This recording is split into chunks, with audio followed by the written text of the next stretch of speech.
بسم الله الرحمن الرحيم الحمد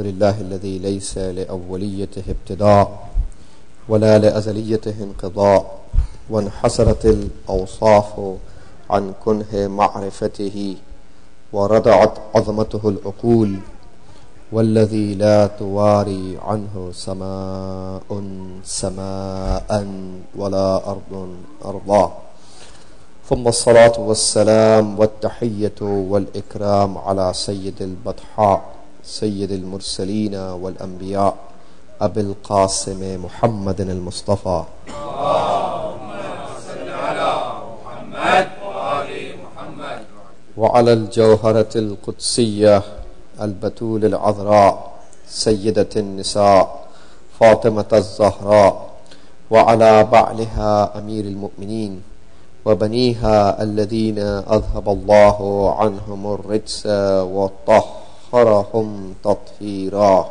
اللهم صل على محمد وآل محمد لا سيما على بقية الله وحجته الكبرى الذي بيمنه رزق الورى وبوجوده ثبتت الأرض والسماء ولولاه لصاخت الأرض بأهلها واللعنة الدائمة على أعدائهم أجمعين من حين عداوتهم إلى قيام يوم الدين.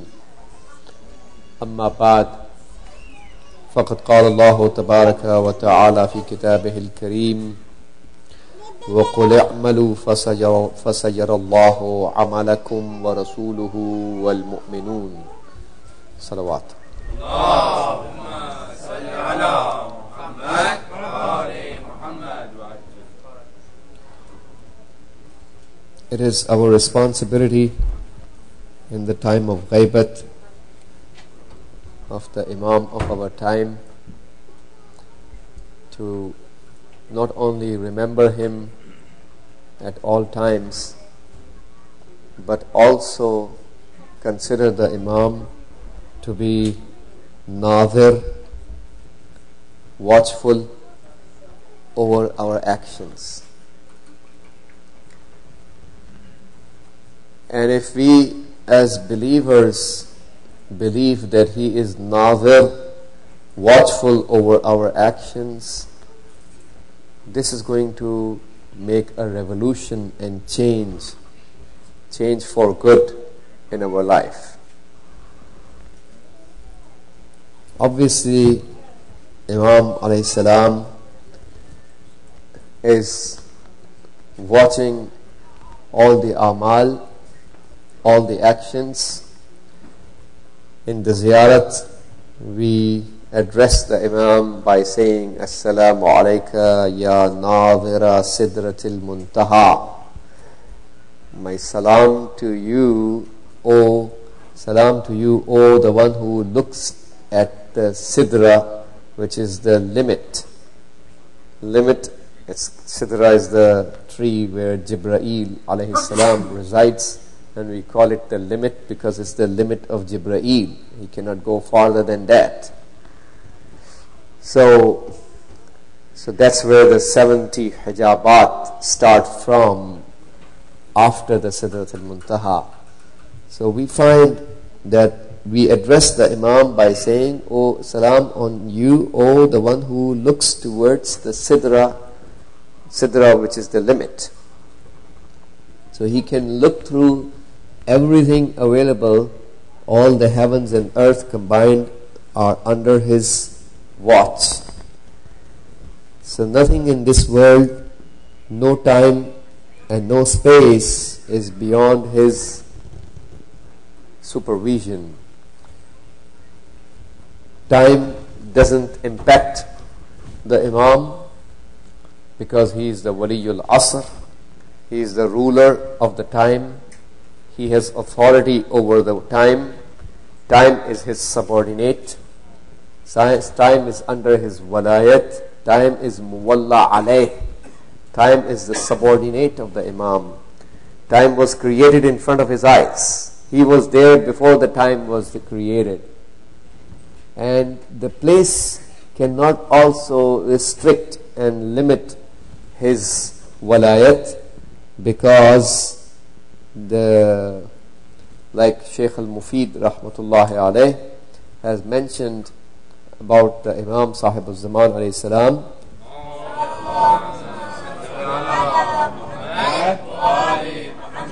that this earth is like falqatul jawza, that means a piece of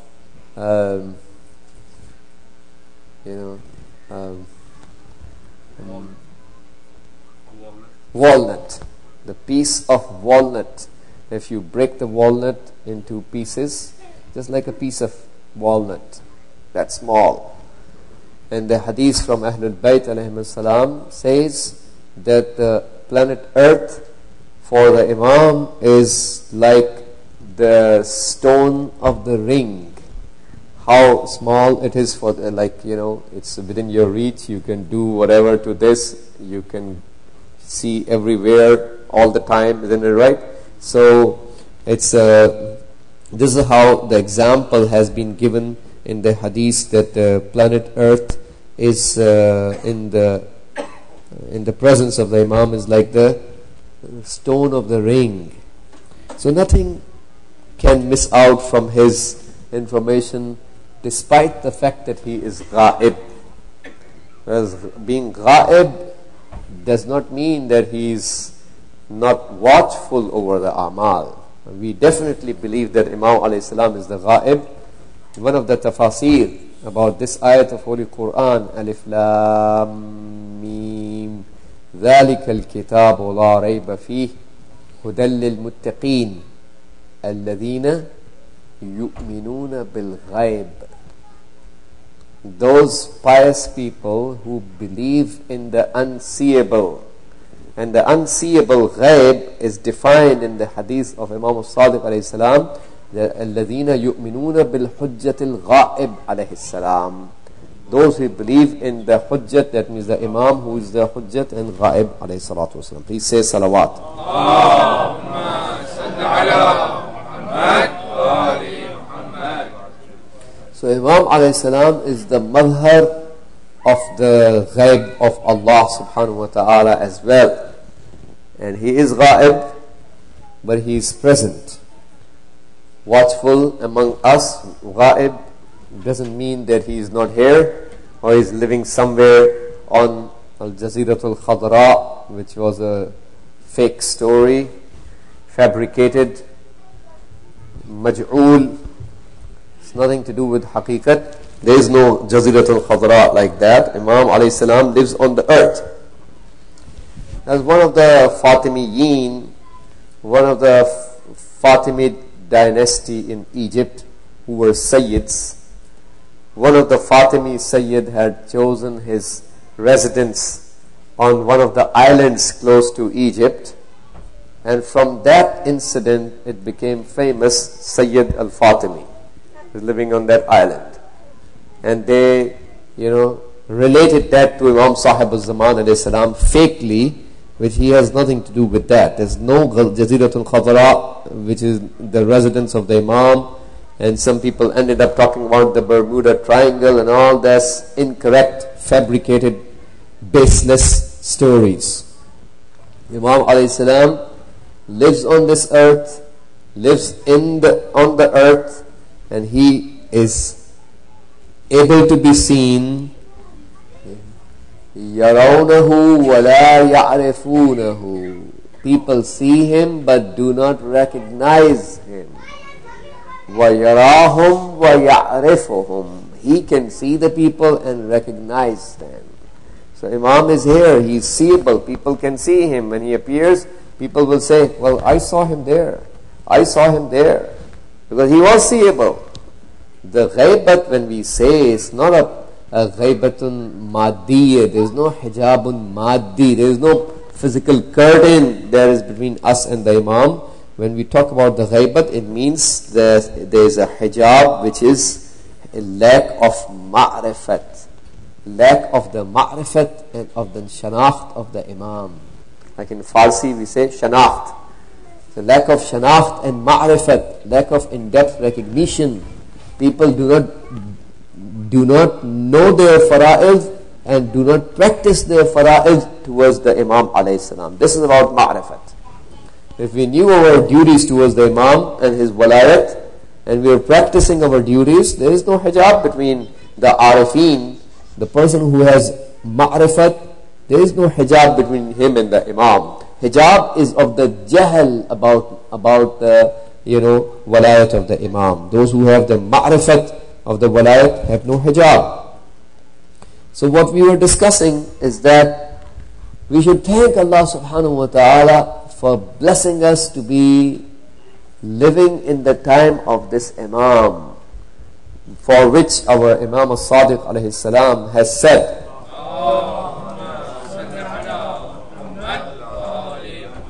that when somebody asked him that Hal Wulid al-Qa'im, has the Imam al-Qa'im alayhi salam been born?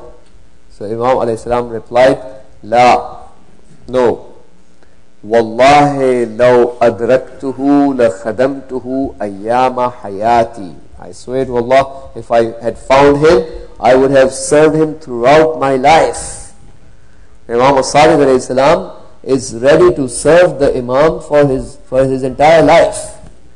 So we should be proud to have that kind of Imam, and we should be in his remembrance, in his zikr and remembrance all the time, because remembering him is the zikr of Allah subhanahu wa ta'ala. Man zakarakum faqad zakar Allah azza wa jal. Whoever remembers you remembers Allah.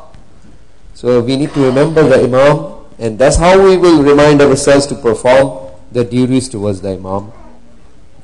So it's important, like Ayatullah al-Uzma Bahjat rahmatullah alayh had said in one of his statements that he sent, one of the messages that he sent to the Congrès Mahdawiyyat, the conference that took place in Islamic Republic about Imam Mahdi alayhi salam. He sent the message to that conference about Imam Mahdi alayhi salam that you have to tell the stories of those great personalities who have met with the Imam alayhi salam, so that our youth realize that it is possible to meet with the Imam. So we have to be mindful that Imam is nazir over our a'mal.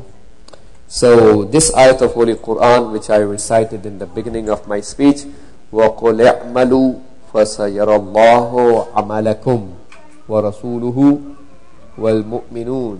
Say, do, act, that means do your actions, in other words, and soon Allah will see your action, and His Messenger and the believers, the mu'minun. And in the tafsir of Ahlul Bayt alayhimu salatu wassalam, the word al-mu'minun, the believers, is interpreted for the Imams alayhimu salatu wassalam, the ma'sumeen alayhimu salatu wassalam. So the ma'sumeen, all of them are watching the actions. We learn in the light of this tafsir of this ayat of Quran that all the ma'sumeen alayhimu salam are seeing our actions. Nothing that we do is missing from their presence. They know it. So this person was a Shia, a lover of Ahlul Bayt, but his brother was belonging to a different sect of Islam. He was not a Shia. And he comes, this brother who is a Shia, he comes to see Imam as-Sadiq alayhi salam in Medina.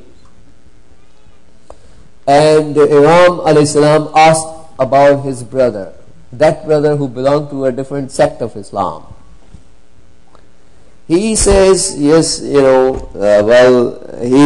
brother is very muhtat, and because of his ihtiyat and taqwa, he doesn't even believe in your walayat. He is doing so much ihtiyat, even in believing in your walayat. So Imam as-Sadiq alayhi salam said to him that, say to your brother, what happened to your ihtiyat in that night alongside the Nahr of Balkh? Where was your taqwa and ihtiyat at that time, in other words?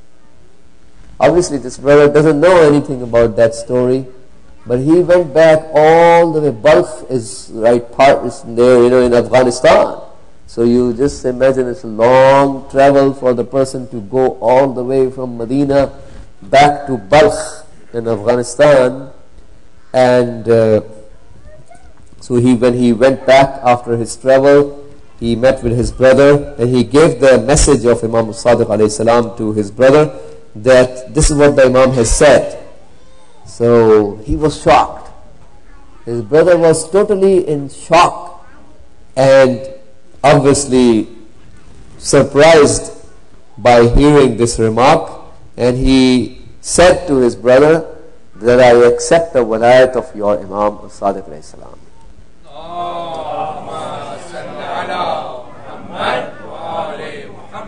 Because he was able to see me from that far distance in Medina, he was watching what I was doing in Balkh.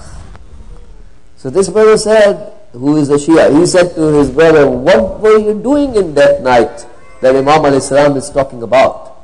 He said, what happened is that on that night in the city of Balkh, alongside the river, my friend left to get some firewood for lighting the fire. So I did a haram relationship with her, with his servant, female servant. I did a haram relationship with her on that night. So this is what we take a ibrat and lesson from this story, that our Imam alayhi salam, Imam Sahibul Zaman alayhi salam, is watching everything that we perform. And this is what our scholars say, that let us not add into the sorrow of and the huzn of the Imam. He is already very mahzun for so many things that have happened in the past. He still has to take the intiqam of the shuhada of Karbala. Isn't it right? He has to take the intiqam, and he has to take the revenge of so many of the mazalim that has taken place in the history. So let us not add into the agony and the sorrow which our Imam alayhi salam has been facing. And he is watchful and looking at all what we are doing. So we find that the ziyarat and meeting of the Imam is possible, but what is blocking us to meet with the Imam is our own a'mal. فَمَا يَحْبِسُنَا عَنْهُمْ إِلَّا مَا يَتَّصِلُ بِنَا مِمَّا نُكْرَهُهُ. This is what Imam Sahib Zaman alayhi salam wrote, and sent the letter to Shaykh al-Mufid. In the letter that Imam Sahib Zaman has sent to Shaykh al-Mufid, two letters, 411 and 413 Hijrah. In one of the letters, this is the statement, it's very famous. إِنَّا غَيْرُ مُهْمِدِينَ لِمُرَاعَاتِكُمْ وَلَا نَاسِينَ لِذِكْرِكُمْ وَلَوْلَا ذَلِكَ لَاصْطَلَمَكُمُ الْأَعْدَاءُ. So we have not ignored, to take care of you, nor we have forgotten you.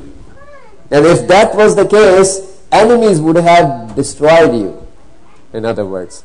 So why the Mu'min community is surviving is because of the care that Imam Sahibul Zaman alayhi salam is taking care of them and protecting them from the enemies of Islam. So we find, except those people who are obviously, this is not part of the hadith, I am explaining to you, except those people whose death is written. Somebody whose death is written in the qada and qadr, obviously it has to arrive. But the community is being protected by the care of the Imam alayhi salam, under the lutf of the Imam. And he mentioned in the letter that فَمَا يَحْبِسُنَا عَنْهُمْ, nothing blocks them from us. That means the Shias, there is nothing stopping them to meet with us except their bad a'mal that we hate. إِلَّا مَا يَتَّصِلُ بِنَا, what reaches us that we hate. That means the bad a'mal. It's the bad a'mal of the people which is basically blocking them to reach with the Imam. So those who have this kind of obedience and taharat do not have any hijab.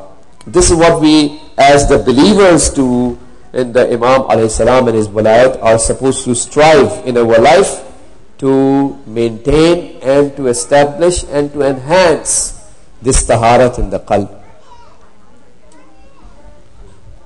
Please recite salawat.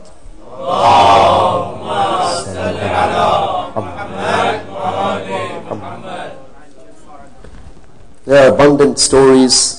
Some of them I would like to mention tonight for the same purpose what Ayatollah al-Udma Bahjat rahmatullah alayhi had said, so that we understand that it should be part of the ahdaf and goals of a mu'min in his life. And may Allah subhanahu wa ta'ala give us the tawfiq to become one of those awliyaullah who have the sharaf and the fadilat to be in the presence of the Imam. So, Ayatollah al-Uzma, Sheikh Hassan Ali Nukhudki rahmatullah alayh, is one of the very famous and one of the very unique urafa in our history. Was residing in the city of Mashhad al-Muqaddas, and he had a teacher from Yazd, from the city of Yazd. And his teacher, obviously, these urafa have great teachers, and they are murshid and murabbi. They are the ones who provide lots of spiritual guidances. So his teachers from the Yazd was ill, and at that time, obviously, several of the students were paying a visit to the teacher in his house, Iyadat al-Marid, which is mustahab in Islam. And all of a sudden, it is narrated that the teacher, he is lying on the bed. He started to wear some clothes, and then he stood up from his bed and went next to the door and sat close to the door in a very respectful way and start talking to somebody.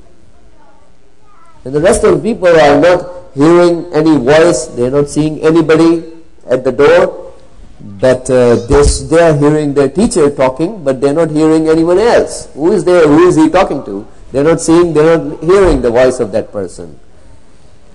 And after some talk, then after a while he again stood up and came back to his place, and he said to his student that, why didn't you stand up? He said, obviously the students did not see the Imam Sahib al-Zaman alayhi salam coming at his house. So he said that Imam alayhi salam came for my iyadat, and he has brought these two dates. One is for me, and one date is for Marhum al-Bafiqi rahmatullah alayhi, who was another one of the famous awliyaullah in those days. So this one date has to be sent to him. So this one is for him, and the other one is for Marhum Bafiqi rahmatullah alayhi. And this date, then this riwayat says, has so much nice smell, like the misk and musk. Beautiful smell. The whole room was mu'attar with the smell of this date, which is unlikely coming from a date.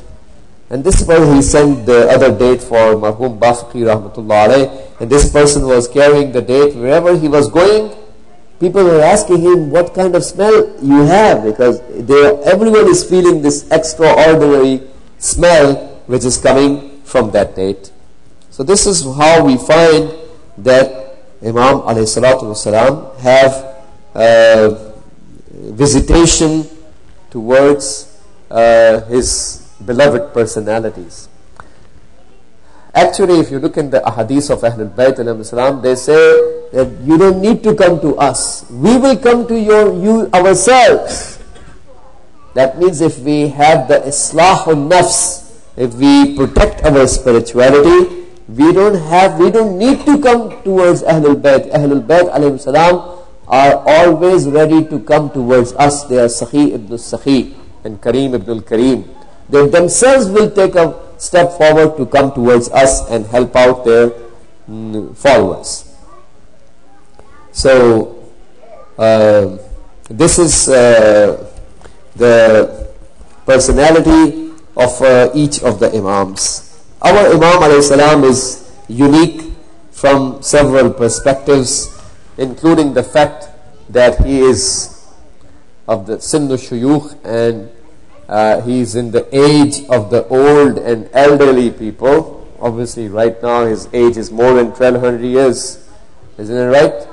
But his manzar, his appearance is like a young man, dun al-arba'in sana, less than 40 years of age. When he appears, his appearance is like a man of less than 40 years of age. This is another living mu'jiza of Allah subhanahu wa ta'ala, that the time has not affected the appearance of the Imam alayhi salam. And the riwayat are there which mention about his personality, his appearance. Akhadul aynain, his eyes have like kohul, surma, which is tabi'atan, naturally there. That's the beauty of the eyes. Naturally, that's how Allah created. And aqnal anf, a pointed nose, and his hair of the beard are all black, despite the fact he's more than 1200 years old, but it's all black. And his forehead is described to be wide, ajlal jabha, as a wide and expanded and illuminous forehead. And also his eyebrows are curvy eyebrows, but they are connected in the middle. And وَعَلَى خَدِّهِ الْأَيْمَنِ خَالٌ, there is a mole on the right cheek of the Imam alayhi salatu wasalam. So this is the kind of description which you find in the narration about the Imam alayhi salam. So we find that he has the seal and khatm of imamat and walayat, just like Rasulullah sallallahu alayhi wa sallam had the seal of nubuwwat. Just like the Prophet had the seal and khatm of nubuwwat between his two shoulders at his back, similarly the Imam has the seal and khatm of walayat and imamat between his two shoulders on his back. And what is emphasized, brothers and sisters, what is emphasized by our scholars is the avoiding of the harams and avoiding of the haram risk and food. These people, these stories which have been mentioned of these great personalities did not have the haram risk going in their stomach. They were very muhtat about the kind of food they consumed.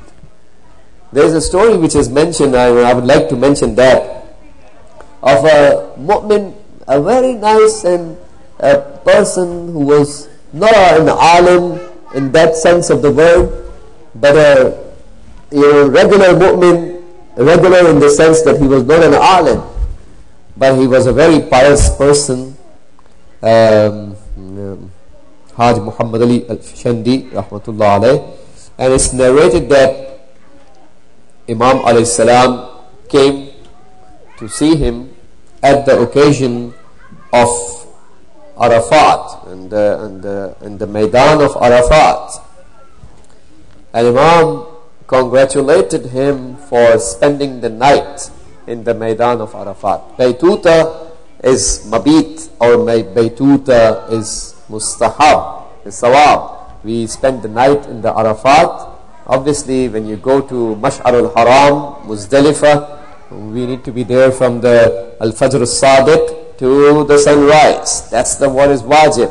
It's not wajib to be there in Muzdalifah and Mash'ar al-Haram in the night. So Baytuta in Arafat has a lot of sawab, and this is what Imam alayhi salam mentioned to him in the statement that you did he said, this is what I'm going to say, that Imam said, in other words, that you did the Baytuta,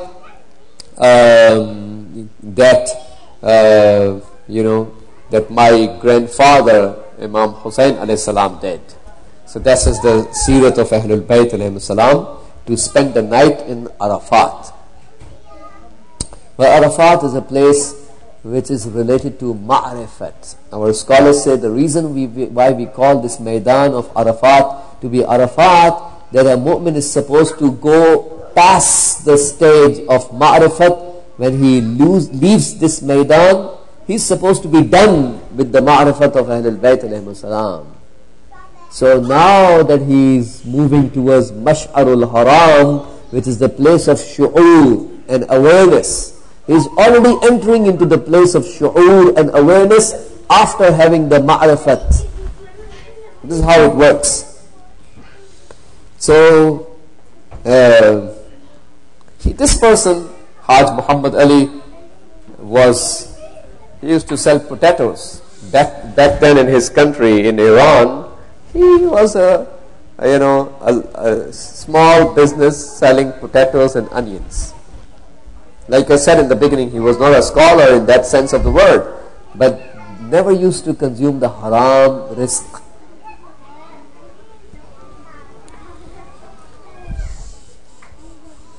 So we find lots of conversations took place between him and the Imam alayhi salam, and finally he did not recognize that this is the Imam. He asked the Imam about Imam Sahib al-Zaman alayhi salam, that where is he? And Imam told him he is in the khayma. Obviously they are available in the khayma right now when they are discussing and talking.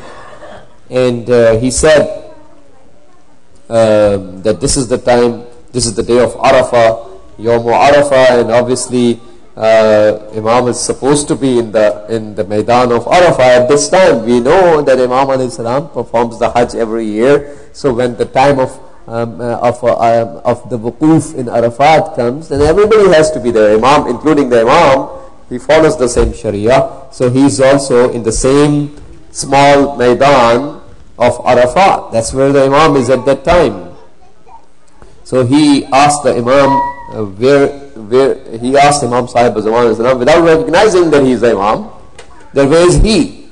And Imam alayhi replied, in the hudud of Jabal al-Rahmah, I mean the limits of the mountain of Rahmat. In Maidan of Arafat, there is the mountain which we call Jabal al-Rahmah. For those of you who go for Hajj or Umrah, it's very good to also we visit, especially at the occasion of Hajj, we visit the Jabal al-Rahmah, we do munajat of Allah and istighfar and du'as for the mu'mineen and mu'minat, and for our own selves and forgiveness at the Jabal al-Rahmah. Inshallah, we hope our sins are forgiven at that place, at that mountain which belongs to the rahmat and mercy of Allah. So then he asked the Imam, so first he asked where is he, and he said in the hudud, in the limits of Jabal al-Rahmah. And then he says that is it possible to see the Imam? And Imam alayhi salam replies that you are seeing the Imam. And Imam alayhi salam, but he still did not understand that he is the Imam who is talking to me. Imam gives him 100 money to perform one umrah in the niyat of his father of the Imam alayhi salam. That means Imam Hassan al-Askari alayhi salatu wassalam.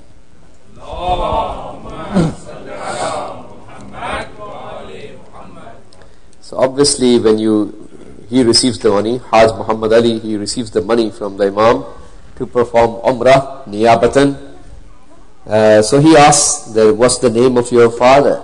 He says, what's the name of the father? So he says, obviously the conversation Zahiran is happening in Farsi.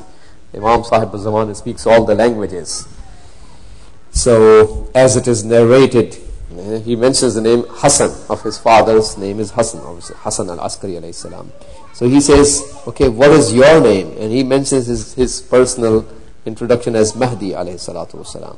He still did not recognize. So now finally when he understands that this is the Imam alayhi salam, he falls himself, drops himself onto the Imam, obviously to respect and to hug the Imam alayhi salatu wasalam. So we find that he says that I would like to meet with you again. Is there a chance we can meet tomorrow again? And Imam alayhi salam again says to him that I am going to be present in your khayma tomorrow. There will be the musibat and masa'ib of my uncle Abbas, Abul Fadl Abbas alayhi salam, being recited, and I will be there. So, in other words, so he finds that on the next day he was still there in the khayma with the rest of the members of his qafila, and the scholar, the alim who was there in the caravan, he started to read the musibat, the masa'ib of Abul Fadl Abbas alayhi salam. Everybody is crying in the khayma by listening to those masa'ib. So this person, obviously, he is affected by the masa'ib, but he is also looking and watchful for the Imam, because Imam promised that he will be there in the he will be there, attending that masa'ib and musibat for his uncle Abul Fadl Abbas alayhi salam. He did not see the Imam. So all of a sudden, when he was thinking about the Imam, it came into his mind that why not I go out and see. So he walks out of the khayma, and that's where he sees that Imam alayhi salam was standing next to that rope or the pillar of the khayma. He was standing there and crying over his uncle Abul Fadl Abbas alayhi salam. Please say salawat. Allahumma salli ala Muhammad wa ali Muhammad. So likewise, it is narrated about Allama al-Hilli rahmatullahi alayh. I'll take the speech to the end soon after that, inshallah. That Allama al-Hilli obviously is one of the most respectable and one of the most qualified scholars of our entire Shia history. So we find that author of 523 volumes of books. 523 volumes of books were authored by Allama al-Hilli rahmatullah. So he's traveling to Karbala, and on his way towards Karbala, in the desert, when he's traveling over his animal, riding his animal, he meets with another young man who is also traveling. Allama al-Hilli did not recognize that this is Imam Sahib al-Zaman alayhi salam. So he started to ask the salam alaik, and questions and things. Conversation started, and Allama al-Hilli had some issues of Islam which was unresolved for him, some questions. Every time you may have questions which are unresolved. So he started to ask some question to this young man, and he was answering so nicely in a very knowledge, an academic way. So Allama al-Hilli was shocked. I know that in the desert of Iraq you can find scholars who can talk about these difficult issues of Islam, that the marji' al-taqleed, Allama al-Hilli is the marji'. He is being followed by the entire Islamic Ummah. So, so even the marji' does not know, but there is a young man in the desert who knows the answers to all questions. So he was really shocked about this thing. So again it came into his mind to ask another question to this man, that is it possible for us to meet with in the time of Ghaibat, to meet with the Imam of our time? So he said this statement, and this little stick that he was holding in his hand, stick to slash the animal, this stick fell down on the desert. So Imam Sahib al-Zaman, who's walking next to him, he picks up the stick and he gives it into the hand of Allama al-Hilli and says that how come it's not possible to meet with the Imam when the Imam of your time, in other words, Imam of your time is giving and handing over the stick into your hand. So Allama al-Hilli, when he sees that this is the Imam, he drops himself down from the back of the animal on the feet of Imam alayhi salam, and Imam disappears. Please say salawat.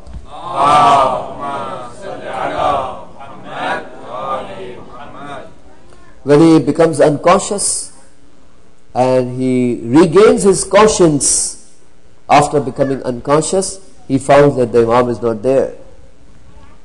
So we find, brothers and sisters, that what is missing is the ma'rifat and obedience towards the Imam.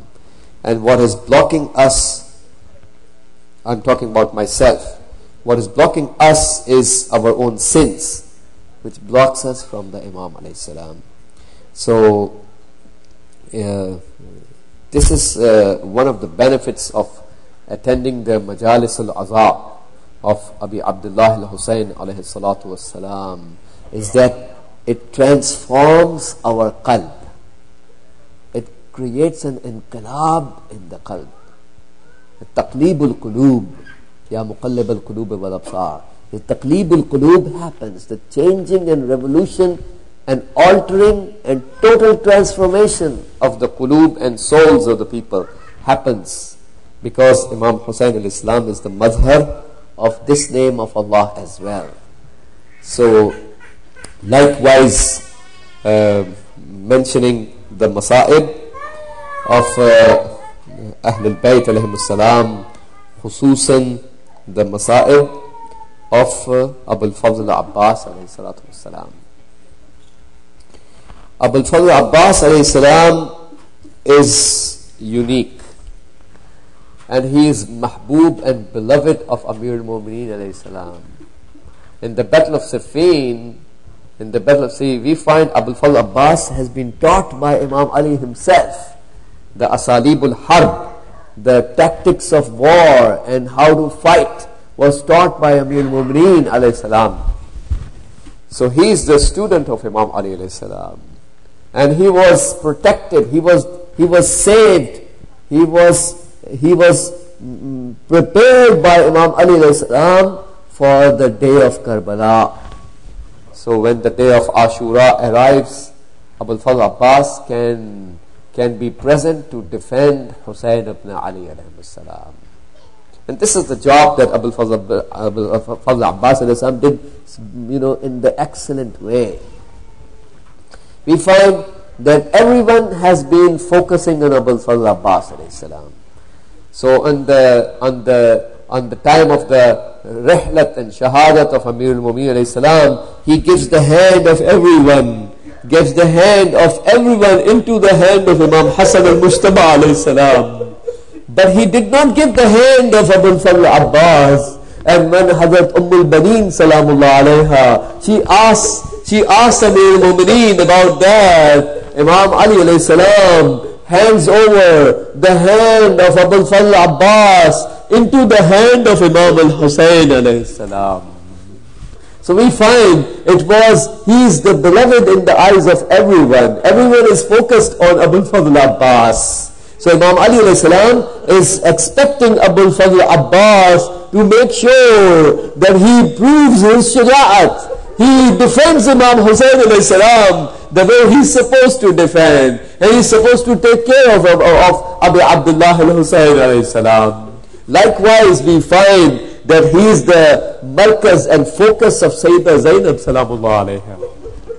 How Abul Fazl Abbas is the markaz and focus of love of Sayyidah Zainab salamullah alayha, because we find that after the shahadat of Abul Fadl Abbas alayhi salam, when Imam Hussain comes back towards the khayma, when Imam Hussain comes back towards the Ahlul Haram, and Hazrat Zainab learns that Abul Fadl Abbas has become shaheed, he is not going to return back towards the khayma. We find that Zainab said that my father, which I am paraphrasing, my father used to kiss my hands.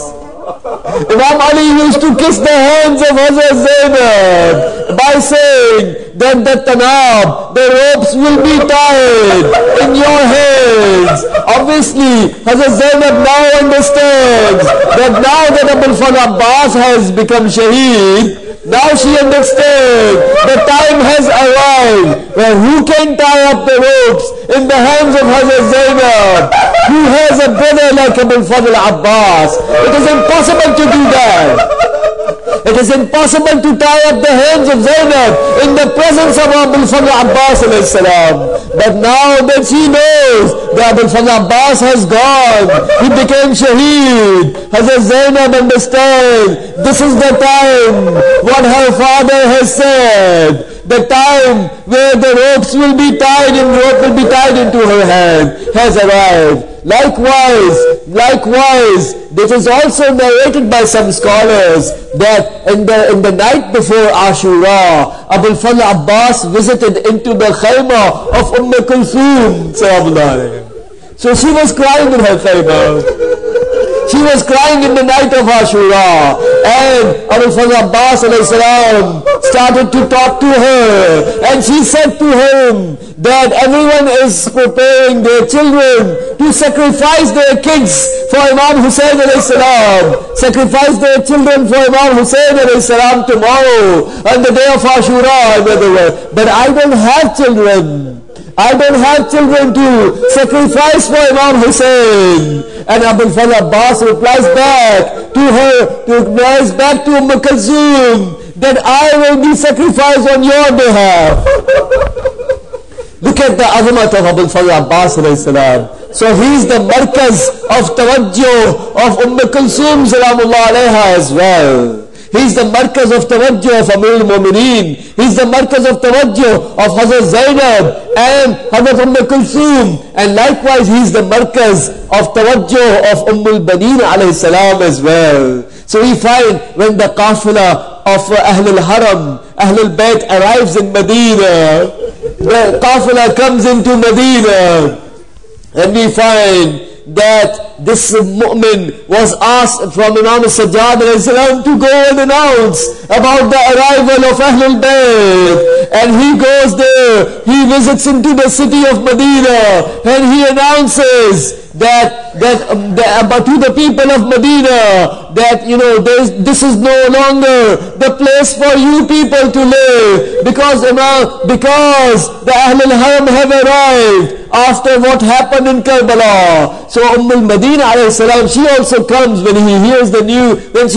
news about the Ahlul Haram arriving to Medina back to their home, and this person is informing Al-Baneen the news. She has 4 of her sons dying in Karbala. Abul Fadl Abbas, 4 brothers died, became shaheed in Karbala. So he's informing the news gradually. When you inform a mother about the death of your son, you don't tell it all of a sudden. You tell it gradually to the mother. It is very hard for the mother to hear the news. Now Al-Baneen has 4 sons becoming shaheed, not one. So this person is telling the news gradually to Al-Baneen. But she replies back. She look at the azamat and shuja'at of Al-Baneen alayhi salam. She replies back to this person that قَدْ قَطَعْتَ نِيَّاتَ قَلْبِي. You have broken the vein of my heart, in other words. He said, what did I do? He said, you did not inform me about the news regarding my son Hussein. So Al-Baneen alayhi salam is not worried about her own children. She is worried about Imam Hussein alayhi salam. And he says that Imam Hussein also became shaheed. And she turns towards Amir al-Mu'mineen alayhi salam. How much you were proud over, how much Imam Ali was proud over Abul Fadl Abbas. My son Hussein became shaheed. And this person Bashir says to Al-Baneen, please don't say that, because as long as Abul Fadl Abbas was alive, he didn't allow anything to happen. He didn't allow anything to happen to Imam al-Hussein.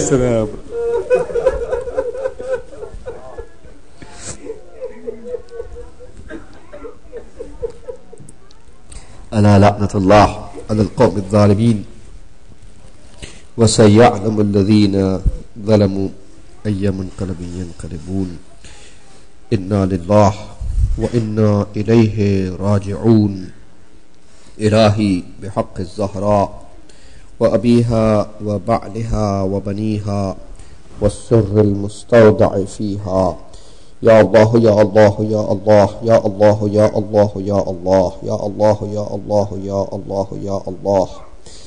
اللهم انصر الإسلام والمسلمين واخذل الكفار والمنافقين. اللهم انصر من نصر الدين واخذل من خذل المسلمين. اللهم انصر واحفظ وأيد علماءنا الربانيين ومراجعنا الربانيين لا سيما الولي الفقيه قائد المسلمين. اللهم انصر جيوش المسلمين وعساكر الموحدين. اللهم فك عن الأسراء المسلمين. اللهم وفقنا لما تحب وترضى وعجل في فرج مولانا صاحب الزمان واجعلنا من أنصاره وأشياعه وأتباعه وأعوانه بجاه محمد وآله الطاهرين. اللهم صل على محمد وآل محمد.